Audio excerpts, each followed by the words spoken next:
도민 여러분, 김규찬 의장님을 비롯한 선배 동료 의원 여러분, 김동연 도지사님, 김태희 교육감님을 비롯한 공직자 언론인 여러분, 안녕하십니까? 국민의힘 교육행정위원회 소속 이서영 의원입니다.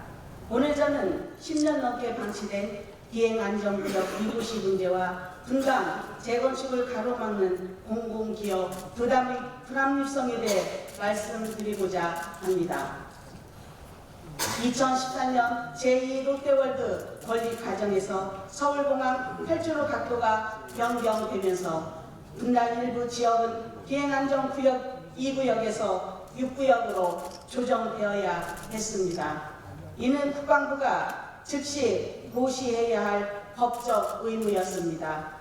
2구역에서는 45m 이하 건축만 가능하지만 6구역이 되면 경사도에 따라 최대 154m까지 건축이 가능합니다. 따라서 국방부가 제때 고시를 했다면 분당 주민들은 지난 10년 동안 재산권을 온전히 행사하며 주거환경 개선과 재산가치 상승의 기회를 누릴 수 있었습니다. 그러나 국방부 방침은 주민들이 불필요하게 45m 제한에 묶어두었고 이는 실질적 재산권 침해에 해당됩니다.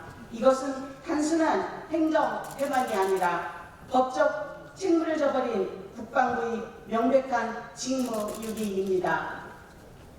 경기도는 더 이상 국방부의 무책임을 좌시해서는 안 됩니다. 이미 군부대 주둔으로 발생하는 지역사회 현안을 해결하기 위해 국방부와 상생발전협의체를 구성한 만큼 이 기구를 통해 미고시 문제 해결과 주민 권리 회복을 강력히 요구해야 합니다.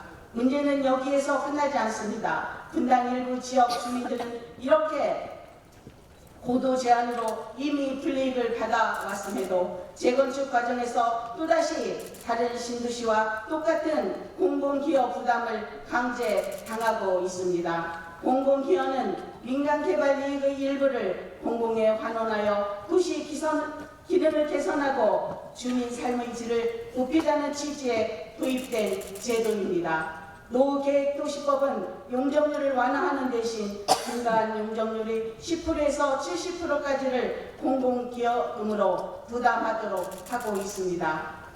현재 분당을 비롯한 일기 신도시 모두 최저 기준인 10%를 일률적으로 적용하고 있습니다. 문제는 이것이 평등권을 침해하는 제도라는 점입니다. 서울공항 고도 제한을 받은 분당 일부 지역은 건물이 높이 지을 수도 용적률을 온전히 활용할 수도 없습니다. 다른 신도시는 자유롭게 용적률을 활용하는데 분당만은 같은 조건이 허용되지 않습니다.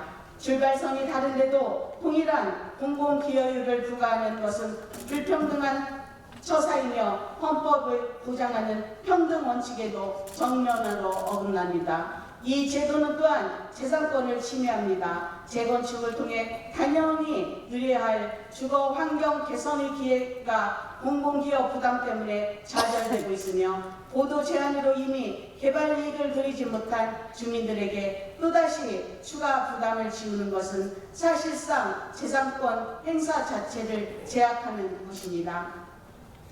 행정은 정의롭고 법은 평등해야 합니다. 그러나 현 제도는 정의롭지도 평등하지도 않습니다. 보도 제한 피해를 감안하지 않은 채 동일한 공공기여율을 강제하는 것은 최소한의 형평성마저 무너뜨리는 것입니다. 저는 오늘 이 자리에서 분명히 말씀드립니다. 분당 주민들은 국가안보라는 명분 아래 이미 수십 년간 희생을 감내해 왔습니다. 그런데 제한된 재건축 이익마저 환수하려는 것은 이중 교제이자 이중 부담입니다. 주민들은 더 이상 국가 발전의 희생양이 아닙니다. 이제는 말이 아닌 행동이 필요합니다. 경기도는 주민 편에 서야 합니다. 분당만큼 고도 제한의 불이익을 감안해 공공기업 부담을 전면 재조정해야 하며 동시에 10년 넘게 방치된 비행안전구역 미고시 문제 해결을 위해 국방부를 상대로 강력히 나서야 합니다. 분당 주민이 요구하는 것은 특혜가 아니라 공정한 대우입니다. 경기도가 앞장서서 중앙정부를 움직이고 주민 권리를 반드시 되찾아 주실 것을 강력히 촉구합니다. 이상으로 5분 발언을 마치겠습니다. 끝까지 경청해 주셔서 감사합니다.